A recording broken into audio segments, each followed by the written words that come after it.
नमस्कार दोस्तों, मैं सिद्धांत। ओलंपिक स्टडी में आपका बहुत बहुत स्वागत है।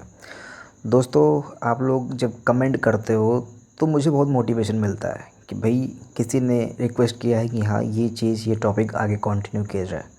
लेकिन सोचो कि अगर आप लोग जब लगातार देखने लगोगे तो मुझे कितना अच्छा लगेगा, कितना मैं और मोटिवेट होके और अच्छे से काम करूँगा। लेकिन ये रिस्पांस मुझे बहुत कम मिलता है। बहुत कम स्टूडेंट्स ऐसे हैं जो रिक्वेस्ट करते हैं और वो कंटिन्यू मेरे साथ बने हुए हैं।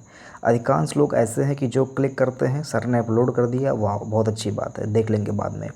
तो ये चीज़ें होने लगती है। लेकिन कुछ के कमेंट से मैं मोटिवेट होकर फिर से वीडियो अपलोड करता हूँ।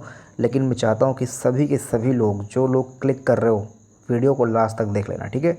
इम्पॉर्टेंट टॉपिक नहीं होगा तो आप लोग स्किप कर देना। अगर कोई इससे अच्छा कर सकता है इतने कम टाइम में तो भी स्किप कर देना, ठीक है। 2 पार्ट में ये वीडियो है, पहला पार्ट पहले देख लेना, इसके बाद में सेकंड पार्ट देखना, ठीक है। उम्मीद करता हूँ कि आप लोग चीज़ों को समझ गए होंगे, लेखपाल की तैयारी अच्छे से कर रहे होंगे, सीरियस होंगे। अदरवाइज़ टाइम ऐसे ही निकलता जाएगा, पेज पलटते रह जाओगे, वीडियोस देखते रह जाओगे, लेकिन अच्छा कंटेंट खोजते खोजते पूरा समय निकल जाएगा, फिर बाद में पछताओगे, ठीक है। उम्मीद करता हूँ कि चीज़ें आप समझ गए होंगे। चलते हैं डायरेक्ट अपने लेक्चर पे। तो दोस्तों, क्लास की स्टार्ट हम एक अच्छे क्वेश्चन से करते हैं। उत्तर प्रदेश जोत चकबंदी अधिनियम कब बना? क्वेश्चन आपसे पूछ सकता है। तो इसका आंसर होगा 1953, यानी कि 1953 में ये चीज़ बनी थी। तो ये हमारा पार्ट 2 है। इसके पहले हमने पार्ट 1 कंप्लीट कर लिया है। और अगर आपने पार्ट 1 नहीं देखा है तो पहले उसको देख लें एंड देन फिर आप इसको देखें, ताकि राजस्व परिषद से संबंधित जो भी क्वेश्चन हो वो क्लियर हो जाए, ठीक है। अगला टॉपिक है, अगला पॉइंट है सजरा। सजरा, ठीक है। सजरा क्या होता है दोस्तों? सजरा गांव की ज़मीन का मैप होता है, ठीक है। जैसे जो गांव में जो ज़मीनें होती हैं, ऐसे करके कई सारी ज़मीनें होती हैं, उनका जो मैप होता है ना, इसी को सजरा बोलते हैं। और इस टाइप के मैप का यूज़ जो है हम प्रशासनिक कार्यों के लिए करते हैं। गांव के एक आम आदमी के दैनिक जीवन में इसका कोई यूज नहीं है, प्रशासनिक कार्यों हैं तो इसका यूज़ किया जाता है। और गांव का सजरा जो होता है वो पूरे गांव की ज़मीन को पट्टी में बांटता है। जैसा कि मैंने बताया, ये आप देख रहे होंगे, ये सजरा जो है पट्टी में बांटा गया है। ये पूरे गांव की जो ज़मीनें होती हैं उनको पट्टी में बांटता है। और हर एक पट्टी को नंबर दे दिया जाता है, जैसे 1 number, 2 number, 3 number, 4 number, 5 number, ठीक है। तो हर एक पट्टी को जो है नंबर दे दिया जाता है और पूरे गाँव को पट्टी में बांट देता है। और पट्टी का जो खसरा होता है, खसरा बोले तो कौन किसका मालिक है, ठीक है, किसकी फसल कहाँ पे बोई जा रही है, ये सारी चीज़ें खसरा के अंतर्गत आती है। खसरा क्या होता है? खसरा कृषि संबंधित कानूनी दस्तावेज होता है, ठीक। खसरा क्वेश्चन में पूछ सकता है आपसे क्या होता है, तो खसरा जो होता है वो कृषि संबंधित कानूनी दस्तावेज होता है, जिसके अंतर्गत मालिक कौन है ज़मीन का, फसल कौन सी बोई गई है, इस टॉपिक पे सारा का सारा डिटेल होता है, ठीक है। तो ये सारी चीज़ें आपको समझ में आ गई होंगी। तो सजरा से संबंधित ये खसरा है। और खसरा से संबंधित खतौनी भी होता है। खतौनी में आपको बता देता हूँ क्या होता है। देखिए, सजरा आपको समझ में आ गया, जो पट्टी होती है उसको सजरा बोलते हैं। और इस सजरे में कौन सा मालिक किसका है, कृषि किसकी है, भूमि किसकी है, फसल किसकी है, तो ये सारी चीज़ें खसरे में होती है। और खसरा में एक आप ये समझ लीजिए, जैसे मैंने एक खसरा बना दिया, ठीक है। अब इस खसरे में किसी एक परिवार को अगर आप लेते हैं और उस परिवार के डिटेल में, जैसे यहाँ पे देखिए क्या लिखा हुआ है, गांव के खसरे का प्रयोग करके किसी एक व्यक्ति या परिवार की ज़मीन की सूची बनाएं। जैसा कि आप समझ रहे हैं, गांव के खसरे का प्रयोग करके, मैंने बताया था खसरा क्या होता है, उसका यूज़ करके किसी एक व्यक्ति या पूरे परिवार, यानी कि 1 2 3 4 5 6 लोग, जितने भी लोग हैं, पूरे परिवार, जितने भी फैमिली गांव में रह रही है, कि ज़मीनों की सूची बनाएं कि कौन सी ज़मीन किसकी है। सूची बना दी गई है, ठीक है। तो इस सूची को हम खतौनी बोलते हैं, ठीक, खतौनी बोलते हैं। अब आप ये समझ लीजिए कि पूरे परिवार की बनाएंगे, पूरे गांव में पूरे परिवार की बनाएंगे तो बड़ी खतौनी बन जाएगी। लेकिन जब पर्टिकुलर किसी एक आदमी 2 आदमी की बनाएंगे तो छोटी खतौनी होगी, ऐसे करके, ठीक है। तो ये समझ लीजिए। थोड़ा सा क्रमागत में बता दूं मैं आपको, तो जो सजरा होता है वो बड़ा होता है। और इसके बाद में अगर आप बात करेंगे, फिर खसरा आता है, और खसरा के बाद में फिर खतौनी आता है। ये चीज़ें मैंने ऐसे ही बता दी बस समझाने के लिए, ठीक है। इसमें देख लीजिए खतौनी में और क्या क्या चीज़ आपको पढ़नी है। गांव के खसरे का प्रयोग करके किसी एक व्यक्ति या परिवार की ज़मीनों की सूची बनाएं तो वह खतौनी होती है। इसे 6 वर्ष के बाद में नवीनीकृत करते हैं। ध्यान दीजिएगा, इसे 6 वर्ष के बाद में नवीनीकृत करते हैं। और खतौनी में कितने खाने होते हैं? 13 खाने होते हैं, ठीक है। खतौनी में कितने खाने होते हैं, तो 13 खाने होते हैं, ये भी इम्पॉर्टेंट है। और एक क्वेश्चन कभी कभी पूछ लेता है कि खतौनी का जो डिटेल है वो किस धारा के अंतर्गत आता है, तो खतौनी जो है ये भू राजस्व अधिनियम के धारा 33 के अंतर्गत आता है। ठीक है, ध्यान दीजिए, धारा 33 के अंतर्गत खतौनी आता है। अगला टॉपिक देखते हैं। ये ध्यान दीजिएगा, खतौनी में 13 खाने होते हैं, ध्यान दीजिएगा, अदरवाइज ये भूल जाएगा, कंफ्यूज कर देता है। ठीक है, आगे बढ़ते हैं। सीमा द्योतक चिन्हों की सूची। अभी जैसे कोई ये मैंने लिख दिया, जैसे ज़मीन का ये विवरण है। ठीक है, अभी ये जो सीमा बनती है ना यहाँ पे, ये कुछ यहाँ पे कुछ साइन वगैरह होते हैं। ठीक है, ये बताते हैं कि हाँ ये ज़मीन यहीं तक है और ये ज़मीन यहीं तक है। इस टाइप से जो साइन हम यूज़ करते हैं, जैसा कि आप देखिए यहाँ पे इसका डेफिनेशन क्या लिखा हुआ है, सीमा और बंदोबस्त क्या होता है, इसको हम चिन्ह से वर्णित करते हैं। जैसे कि ये विवादग्रस्त भूमि है या फिर सीमा निपटाने में जो मदद होती है उसको हम इसके थ्रू लेते हैं। आप समझ रहे होंगे, जो सीमा विवादित होती है, जैसे ये 2 खेत हैं। ठीक है, अब यहाँ पे कोई विवादित सीमा है तो यहाँ पे हम कुछ ऐसे करके साइन यूज़ करते हैं कि ये ज़मीन इनकी है, ये ज़मीन इनकी है, तो वहाँ पे जो साइन हम यूज़ करते हैं और बताते हैं कि ये कहाँ तक है, वही सीमा 2 तक चिन्ह होता है। ठीक है, फिलहाल ये इतना इंपॉर्टेंट नहीं है लेकिन आपको जानना ज़रूरी है फिलहाल। ठीक है, आगे बढ़ते हैं। अगला है दिनचर्या बही डायरी। जैसा कि आप अपने दैनिक जीवन में डायरी बनाते हो कि हाँ मुझे मॉर्निंग में उठते हो, कुछ लोग करते होंगे, हालांकि जो करते हैं वो बहुत अच्छा काम करते हैं, मॉर्निंग में उठ के अपना टारगेट फिक्स करते हैं और इसके बाद पूरा दिन अपना टारगेट अचीव करने में लगा देते हैं। और कुछ लोग होते हैं अपनी डायरी बनाते हैं, उसमें जिस दिन उन्होंने पढ़ाई नहीं की थी उसको मार्क करते हैं, जिस दिन उन्होंने अच्छे से पढ़ाई की थी उसको मार्क करते हैं। तो ये सारी चीज़ें जैसे आप लोग करते हो, ऐसे ही लेखपाल की भी एक डायरी होती है। ठीक है, दिनचर्या बही उसको बोलते हैं और डायरी इसका सामान्य शब्द हो गया। 1 अगस्त से 31 जुलाई यानी कि पूरे 1 साल तक की इनकी डायरी बनती है। और डायरी का जो आप टाइमिंग देख लीजिए, 1 अगस्त से 31 जुलाई, तो इम्पॉर्टेंट है, ध्यान दीजिएगा। लेखपाल की डायरी का जो दिन होता है, डेट होता है, वो 1 अगस्त से स्टार्ट होता है और 31 जुलाई तक जाता है। और इसके बाद में फिर से जब 1 अगस्त आएगा तो उनका 1 साल कंप्लीट हो गया। ठीक है, इसके बाद में नक्शा समझ लीजिए क्या होता है। भाई ऑब्वियस ही बात है, किसी देश को समझाने के लिए हम नक्शे का यूज़ करते हैं। ऐसे ही गाँव का अपना एक नक्शा होता है, प्रत्येक गाँव का नक्शा होता है। गाँव की जो चौहद्दी होती है कि ये गाँव यहाँ तक है। अब गाँव सीधा तो होता नहीं है, ऐसे ऐसे गांव होता है, ऐसे ऐसे, अब इसी में सटा हुआ दूसरा गांव होता है। अब ये गांव की जो चौहद्दी होती है, जो बॉर्डर होता है इनको हम नक्शे के मैप के थ्रू जो है रिप्रेजेंट करते हैं। तो देख लीजिए, प्रत्येक गांव का नक्शा होगा, गांव की चौहद्दी या फिर खेत वगैरह है, ये नक्शे में होता है। और नक्शा क्या होता है, नक्शा अनुरक्षण के लिए 1 वर्ष में 3 बार विजिट गाँव की खेती की। अब नक्शा को अनुरक्षण का मतलब क्या है यहाँ पे, जैसे ये कोई मैप मैंने दे दिया और ये अगला मैप है। अब ये मैप ऑब्वियस ही बात है कभी आगे पीछे हो सकता है, किसी यहाँ के एक व्यक्ति ने यहाँ की ज़मीन लिखा ली, यहाँ के व्यक्ति ने यहाँ ज़मीन लिखा ली, या फिर कुछ ऐसे आगे पीछे कोई मैटर हो गया। तो इसका हम अनुरक्षण करने के लिए, यानी कि इसको हम हमेशा बनाए रखने के लिए, मेंटेन रखने के लिए हम 1 वर्ष में 3 बार विजिट करते हैं। ठीक है, यानी कि गांव के नक्शे का जो है 1 वर्ष में 3 बार विजिट होता है। ठीक है, ताकि वो मैप सही बना रहे। गांव के खेत की भी विजिट करते हैं। अब जो लेखपाल इस विजिट को करते हैं, इस विजिट के प्रोसेस को हम पड़ताल बोलते हैं। ठीक है, ये जो विजिट होता है मैप का, खेत का, इसी को हम पड़ताल बोलते हैं। तो ये इंपॉर्टेंट है, राजस्व भाषा में इसको हम पड़ताल बोलते हैं। नक्शे को अनुरक्षण के लिए गाँव में या फिर खेत में 3 बार विजिट करना, इसी को पड़ताल बोलते हैं। पड़ताल कौन करता है, लेखपाल करते हैं। ठीक है, और ये देख लीजिए, ये पड़ताल कब कब होती है, खरीफ की फसल के टाइम पे और रबी की फसल के टाइम पे और जायद की फसल के टाइम पे, यानी कि 3 बार पड़ताल होती है। खरीफ की जब फसल होती है उसके टाइम पे हम 10 अगस्त को पड़ताल करते हैं, और रबी वाले टाइम पे 1 अगस्त को, और जायद वाले समय में 1 मई को। फिर से बता दे रहा हूँ, खरीफ में 10 अगस्त, रबी में 1 जनवरी और जायद में 1 मई। ठीक है, तो ये आपको ध्यान रखना चीज़ें। इसके बाद में एक अगला पॉइंट है खेवट। इम्पॉर्टेंट अब नहीं है लेकिन पहले के टाइम में था, लेकिन ये आपको समझना ज़रूरी है। खेवट और खतौनी एक्चुअल में चीज़ें एक ही होती हैं। मैंने बताया था आपको, खतौनी में कितने खाने होते हैं, याद कीजिए 13 खाने होते हैं। ठीक है, पहले के टाइम में आप लोग ये समझिए, ये समझ लीजिए कि गवर्नमेंट है और ये आपकी जनता है।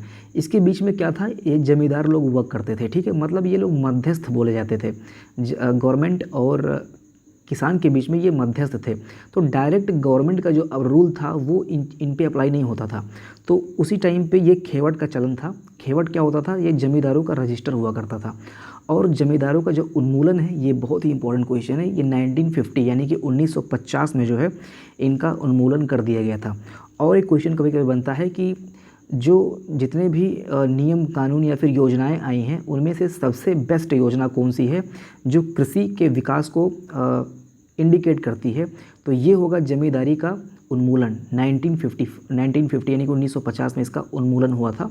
तो ये जो जमींदार का रजिस्टर था इसी को हम खेवट बोलते थे, लेकिन जब ये जमींदारों का जो टाइम था वो ख़त्म हो गया तो अभी बस ये खतौनी चलती है। ठीक है, आगे देखिए, इसके बाद में आता है किसान बही।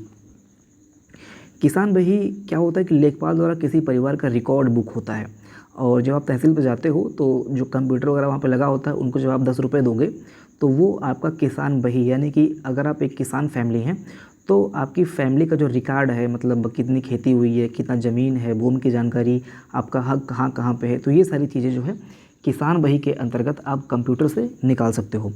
अगला पॉइंट है चकबंदी प्रक्रिया। चकबंदी प्रक्रिया में देखिए ये बहुत इंपॉर्टेंट तो नहीं है वैसे, लेकिन दो पार्ट में इसको डिवाइड किया गया है। एक है ऐच्छिक चकबंदी और दूसरी है अनिवार्य चकबंदी।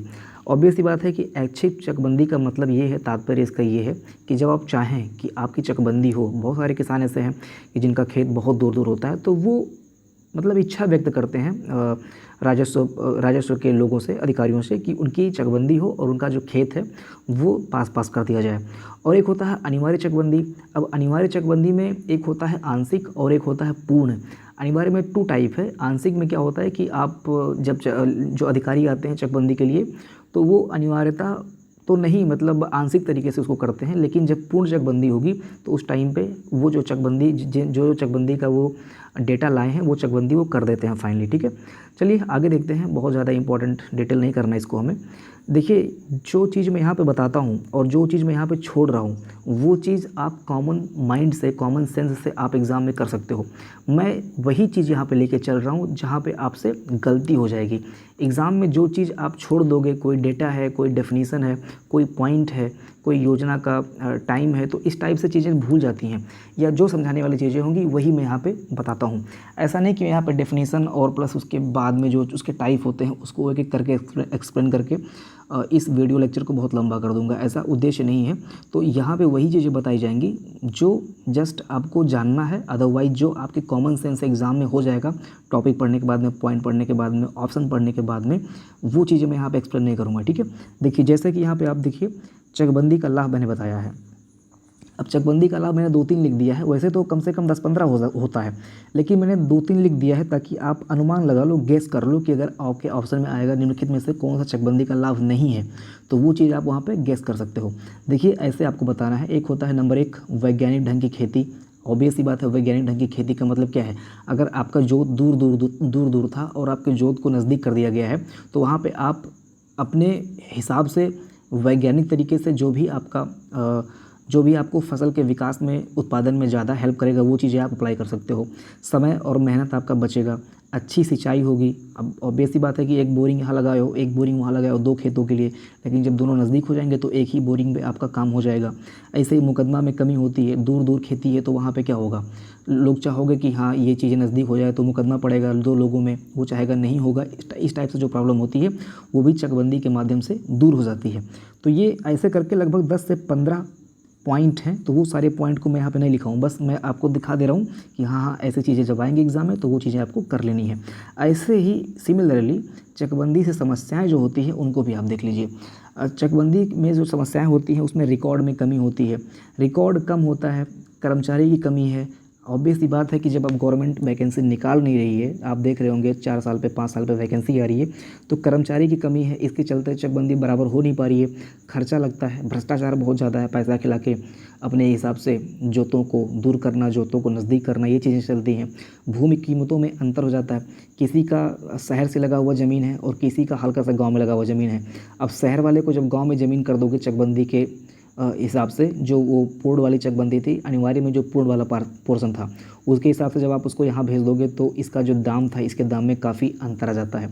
तो ये चीज़ें देखने को मिल जाती हैं चकबंदी की समस्याओं के अंतर्गत। ठीक है, ऐसे से करके 5-6 समस्या अगर आपको दे देगा एग्जाम में, ऑप्शन के माध्यम से पूछ लेगा निम्नलिखित में से कौन सा चकबंदी से उत्पन्न समस्या नहीं है, तो आप लोग बता दीजिएगा, वो उसमें आप लाभ वाला गिना देना, जैसे वैज्ञानिक ढंग की खेती, तो ये चकबंदी की समस्या नहीं है। ठीक है, ऐसे ऐसे क्वेश्चन घुमाता है करके एग्जाम में। अगला क्वेश्चन है, अगला पॉइंट है राज्य कृषि उत्पादन मंडी परिषद। ज़्यादा नहीं इसमें पढ़ना है, बस आप ये समझ लीजिए राज्य कृषि उत्पादन मंडी परिषद, इसका जो राज्य स्तर पर गठन हुआ था ये 1973 यानी कि 1973 में इसका गठन हुआ था। इसके अंतर्गत आपको 2 पॉइंट देखना है, किसानों को उनकी फसल के लिए उचित व्यवहार और मुआवजा, और दूसरा पॉइंट है आपका भंडारण निर्माता विक्रेता सुविधा। भंडारण का इसमें फ़ायदा मिलता है, और जिन्होंने जो चीज़ प्रोड्यूस किया है उसकी जो बिक्री होती है उनमें वो सुविधा उन्हें मिले, ये चीज़ें भी इसमें देखने को मिलती हैं, इसके अंतर्गत आती हैं। और जो राज्य की कृषि उत्पादन मंडी का परिषद का गठन है ये 1973 में हुआ था, ध्यान दीजिएगा। अगला पॉइंट देखते हैं, अगला टॉपिक है उत्तर प्रदेश कृषि विभाग। अब उत्तर प्रदेश कृषि विभाग में आपको 2 चीज़ें देखनी है। एक तो मैं यहाँ पे कहानी बता देता हूँ आपको कैसे कैसे क्या हुआ था। देखिए 1875 में ये लागू हुआ था, लेकिन इसका जो कार्य था ये सीमित था। कृषि विभाग लिखा हुआ है यहाँ पे, तो इसका जो कार्य था ये बस कृषि तक ही संबंधित था।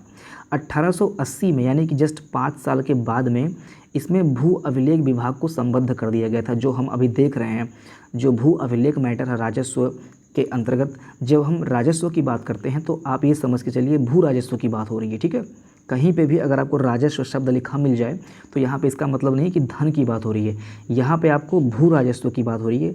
भू मतलब क्या है, भू एक ज़मीन है, और राजस्व का मतलब क्या है, पैसा।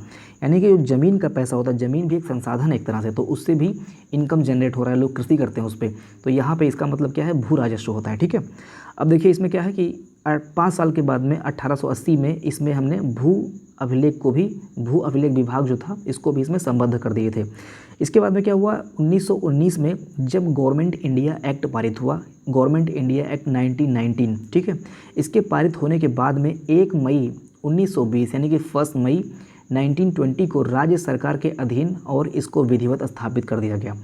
पहले क्या था, ये सेंट्रल के अंडर में था, लेकिन इस 1919 के लागू हो जाने के बाद में 1 मई 1920 में गवर्नमेंट इंडिया एक्ट आया था, और इसके बाद में 1 मई 1920 में इसको राज्य सरकार के अंतर्गत विधिवत स्थापित किया गया, जिसके बाद में इसका जो कार्य है वो काफ़ी ज़्यादा बढ़ गया। इसके अंतर्गत बहुत सारे काम और इसका जो रिस्पॉन्सिबिलिटी थी वो बढ़ गई। इसके अंतर्गत अब आप देखिए क्या क्या चीज़ें हो गई हैं। इसके अंतर्गत उपज, इसके बाद में पशुपालन, इसके बाद में भूमि संरक्षण, इसके बाद में गन्ना उत्पादन, उद्यान, कोलोनाइजेशन, ठीक है, ठीक है, ये सारी चीज़ें इसके अंतर्गत ऐड कर दी गई। किसके अंतर्गत, उत्तर प्रदेश कृषि विभाग के अंतर्गत। ठीक है, तो 3 डेट आपको याद रखनी है कि 1875 में स्टार्ट हुआ लेकिन सीमित कार्य था, 1880 में इसमें भू अभिलेख को ऐड किया गया, और 1 मई 1920 में इसको जो है कम्प्लीटली राज्य सरकार के अंतर्गत करके इसमें कई सारे काम को और ऐड कर दिया गया। ठीक है, अब इसका जो उद्देश्य है, ऑब्वियस ही बात है, इतना जो काम इनमें ऐड किया गया है इसी को अच्छी तरह से करना, इनकी वृद्धि दर को और बढ़ाना, कृषि विकास दर को और आगे बढ़ाना। ठीक है, कंपेयर करें अगर हम पिछले साल से, तो उसमें हर साल इंक्रीज ही हो, ये इनका उद्देश्य था। ठीक है, आगे देखते हैं, अगला टॉपिक है भू उपयोग। अब भू उपयोग का अगर आप तात्पर्य देखेंगे, मतलब देखेंगे, तो भूमि का उपयोग कैसे हम कर सकते हैं, यानी कि भूमि का हम उपयोग बेस्ट तरीके से कैसे कर सकते हैं। अगर एक ज़मीन है और एक ज़मीन ये है, तो इस ज़मीन में हम क्या बोएं कि उसका यूज अच्छे से हो, इस ज़मीन में हम कौन सी बागवानी करें कि हमें वो चीज़ें अच्छी मिले, किस फसल में क्या करना है, किस सीजन में, मतलब इस तरह से जो डिटेल होता है इसको हम भू उपयोग के अंतर्गत देखते हैं। यहाँ पे देखिए इन्होंने डेफिनेशन क्या लिखी हुई है, भूमि का उपयोग कैसे हो, कैसे भूमि को बांटा जाए, इसकी विस्तृत जानकारी इसके अंतर्गत होती है। अब जब हमने भूमि को बांट दिया तो ऑब्वियस ही बात है कि हम ये चाहेंगे कि जो हमने बटाई की है, जो हमने बांटा है, उसमें हम फसल को ज़्यादा से ज़्यादा उत्पादित करें। तो अब फसल अगर ज़्यादा होगा, उसकी सघनता ज़्यादा होगी, तो उसका क्या होगा, वैल्यू ज़्यादा मिलेगा किसान को। तो ये चीज़ हम ज्ञात करने के लिए कि कैसे फसल सघनता निकालते हैं, इसका जो फार्मूला है ये है सकल बोया गया क्षेत्र डिवाइडेड बाई निवल बोया गया क्षेत्र मल्टीप्लाइड बाई 100। तो एग्ज़ाम में अगर आपसे क्वेश्चन पुट कर देगा कि एक खेत के अंतर्गत जो सकल बोया गया क्षेत्र था वो 25 है, और जो निवल बोया गया क्षेत्र था वो 100 है, और इसके बाद में फसल सघनता कितनी होगी। देखिए दो डेटा आपको देगा, एक सकल बोया गया क्षेत्र और एक निवल बोया गया क्षेत्र, दो चीज़ें देंगी। निवल का मतलब क्या होता है, निवल मतलब होता है नेट, और सकल का मतलब होता है टोटल ग्रांड, ठीक है। तो ग्रांड कितना बोया गया था और नेट कितना होता है इनटू मल्टीप्लाई बाई 100। तो अगर ग्रांड 25 था और नेट 100 है और मल्टीप्लाई बाई जब 100 करेंगे हम, तो यहाँ पे 100 से 100 कैंसिल हो जाएगा, तो 25%, यानी कि जो फसल सघनता थी ये 25% निकल के आ जाएगी। कुछ ऐसा ही एग्जाम में आपसे क्वेश्चन पूछ सकता है। अगला है तहसील दिवस, मोस्ट इम्पॉर्टेंट, समझ के चलिए कि एग्ज़ाम में क्वेश्चन आने की संभावना ज़्यादा है। तहसील दिवस में होता क्या है एक्चुअल में, देखिए जन सामान्य समस्याओं को लेकर तहसील स्तरीय पर अधिकारियों से मिल सकते हैं इस दिन। आपको पता होगा कि बहुत सारी समस्याएं होती है ग्रामीणों की, और जो अमीर होते हैं वो तो अपना काम पैसे दे के यहाँ वहाँ से करवा लेते हैं, लेकिन जो गरीब स्तर के लोग होते हैं उनकी बात अधिकारियों तक पहुँचे, इसी के उद्देश्य से तहसील दिवस मनाया जाता है। अब आप देख सकते हैं यहाँ पे जन सामान्य समस्याओं को लेकर तहसील स्तरीय अधिकारियों से मिलना होता है। इसके अंतर्गत सारे बड़े अधिकारी इस दिन मौजूद होते हैं। इस दिन जो है किसी की छुट्टी नहीं होती है कि आज लेखपाल साहब नहीं आए हैं। जैसे होता नहीं, अधिकार जाओगे आप तहसील पे तो वहाँ पे क्या होता है कभी कभी, अरे आज वो साहब नहीं आए हैं, आज ये साहब नहीं है, आज तो लेखपाल साहब नहीं हैं, आज ये नहीं आ रहे। तो इस टाइप से जो समस्याएं होती हैं उनको तहसील दिवस के माध्यम से सुलझाया जाता है। सारे बड़े अधिकारी इस दिन पे मौजूद रहते हैं। और ये कब मनाया जाता है, तो ये प्रथम तथा तृतीय मंगलवार को सुबह 10 बजे से स्टार्ट हो जाता है, ठीक। प्रथम तथा तृतीय मंगलवार को, पहले और तीसरे मंगलवार को ये मनाया जाता है। इसी की तरह थाना दिवस भी मनाया जाता है। तो कमेंट सेक्शन में आप लोग मान के चलिए आपको लिखना है थाना दिवस के बारे में, आप डिटेल देखो और इसके बाद में कमेंट सेक्शन में लिखना इसके अंतर्गत क्या चीज़ें होती हैं, ठीक है। अगला क्वेश्चन है खंड विकास अधिकारी। खंड विकास अधिकारी इसको बोलते हैं ब्लॉक डेवलपमेंट ऑफिसर, ठीक है। तो खंड विकास अधिकारी इसका जो काम है ये बहुत ज़्यादा इनका काम नहीं होता है, लेकिन रिस्पॉन्सिबिलिटी ठीक ठाक होती है। काम तो इतना नहीं होता जितना लेखपाल का होता है, जितना दौड़ना होता है, लेकिन हाँ इनकी रिस्पॉन्सिबिलिटी ठीक ठाक होती है। सरकारी योजनाओं की समीक्षा करना, जो योजनाएं केंद्र सरकार से आ रही हैं, राज्य सरकार से आ रही हैं, उनकी समीक्षा करना, कितने लोग हैं, कितना पैसा आया है, कैसे कैसे बांटा जाएगा, कौन कौन कहाँ पैसा किसको डिलीवर किया जा रहा है, तो ये सारी चीज़ें खंड विकास अधिकारी देखता है। खंड का मतलब होता है ब्लॉक, ठीक है। इसके बाद में जो निर्देश पालन होता है, जो बड़े अधिकारी होते हैं इनके ऊपर के, इनके जो निर्देश होते हैं उनका पालन, प्लस बड़े अधिकारियों को जो चीज़ें हो रही हैं उनको अवगत कराना, ठीक। यानी कि ये क्या होते हैं, ये एक मीडियम होते हैं, जो जैसे यहाँ ग्राम पंचायत होती है और ये जो तहसील वगैरह होता है, और इसके बाद में जो ये जिला अधिकारी वगैरह होते हैं ऊपर, तो ये तहसील वगैरह से जो मैटर होता है वो इधर जाता है और इधर से फिर ये ऊपर पहुँचा दिया करते हैं। तो यानी कि इतना समझ लो कि मीडिएटर होते हैं, ठीक है। अगला एक पॉइंट है पैटिस, ठीक है। ये आपको ध्यान में रखना है, बहुत बड़ी चीज़ नहीं है। पैटिस का मतलब होता है पटवारी इन्फॉर्मेशन सेल, ठीक है। इसका फुल फॉर्म बस आपको याद रखना है। 2005 से स्टार्ट हुआ है और ये भारत सरकार के अंडर में है, भारत सरकार के अंतर्गत आता है, ठीक। तो क्या है, पटवारी इन्फॉर्मेशन सेल 2005 में स्टार्ट हुआ था एंड भारत सरकार के अंतर्गत ये चीज़ें आती हैं, पटवारी पैटिस, ठीक। अगला देखिए खतौनी का कंप्यूटरीकरण।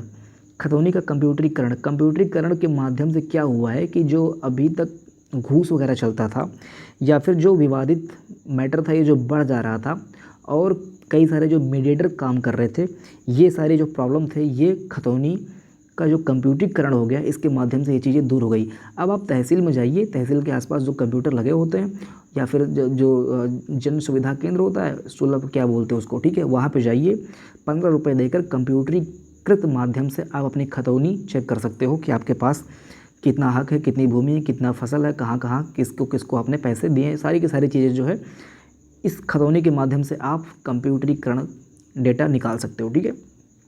अब हम क्या करते हैं, इससे संबंधित जो और क्वेश्चन हैं जो बन सकते हैं वो हम थोड़ा सा देख लेते हैं। देखिए पहला क्वेश्चन बन सकता है, भूमि सुधारों से संबंधित विषयों का उल्लेख भारतीय संविधान की 7वीं सूची की किस सूची में है। भूमि सुधारों से संबंधित विषयों का उल्लेख भारतीय संविधान की 7वीं सूची की किस सूची में है, तो ये आपको पता होगा, ये राज्य सूची के अंतर्गत आता है। वहाँ पे आपको ऑप्शन में देगा राज्य सूची, केंद्र सूची, समवर्ती सूची या फिर इनमें से कोई नहीं, या फिर AB करके दे सकता है। तो आपको जस्ट राज्य सूची पे लगाना है। क्वेश्चन क्या है फिर से रिपीट कर दे रहा हूँ, भूमि सुधारों से संबंधित विषय का उल्लेख राज्य सूची के अंतर्गत आता है। अगला क्वेश्चन पूछ सकता है आपसे, भारतीय संविधान अनुच्छेद 31B निम्नलिखित में से किससे संबंधित है। तो 31B का जो अनुच्छेद है ये 318 नहीं लिखा हुआ, आप लोग ध्यान दीजिएगा, ये 31B लिखा हुआ है, ठीक है। इसमें क्या करना है, इसमें जो आपको ऑप्शन सही होगा ये उपयुक्त सभी होगा, और उपयुक्त सही के अंतर्गत क्या क्या चीज़ें आई हैं आप उन्हें देख लीजिए। 31A के अंतर्गत जो अधिनियम है उसका पहले विधि मान्य करना है, ये 31B है तो 31A भी रहा होगा। 31A को पहले आपको अप्लाई करना है, अब 31A यहाँ पे लिखा नहीं है। फिर दूसरा है, भूमि सुधार के अंतर्गत राज्य सरकार द्वारा पारित अधिनियम को अवैध घोषित होने से बचाना, ठीक है। भूमि सुधार के अंतर्गत राज्य सरकार ने जो कानून या फिर नियम पारित किया है उसको अप्लाई करवाना, उसको बचाना। इसके बाद में अधिकतम जोत सीमा निर्धारण संबंधी जो भी कानून है उसको अवैध से बचाना, ये भी जो राज्य सरकार ने लागू किया है, अधिकतम जोत वाला जो मैटर फंसता है उसका सीमा निर्धारण, भूमि सुधार के अंतर्गत जो नियम कानून है उसको अप्लाई करवाना, प्लस 31A के अंतर्गत जो प्रॉब्लम आती है ये सारा का सारा संबंधित है किससे, 31B के अनुच्छेद से, ठीक है। अगला क्वेश्चन आपसे पूछ सकता है, जिला दंडनायक कौन होता है। निम्नलिखित में से जिला दंडनायक कौन होता है, तो ये आपको लगाना है मार्क, जिला कलेक्टर होते हैं, ठीक है। अगला देखिए, राजस्व मंडल तथा राजस्व प्रशासन में ये जो राजस्व लिखा हुआ है इसका क्या तात्पर्य है। तो मैंने भी बताया था कहीं पे भी आपको राजस्व अगर लिखा मिलेगा तो इसका मतलब ये है भू राजस्व, ठीक है, क्योंकि आप भूमि से संबंधित चीज़ों को पढ़ रहे हो तो राजस्व आपको लिखा मिलेगा तो इसका मतलब क्या है, भू राजस्व तथा कृषि, ठीक। आगे देखिए अगला क्वेश्चन है, भूमि सुधार हेतु कानून बनाने की शक्ति किसके पास है।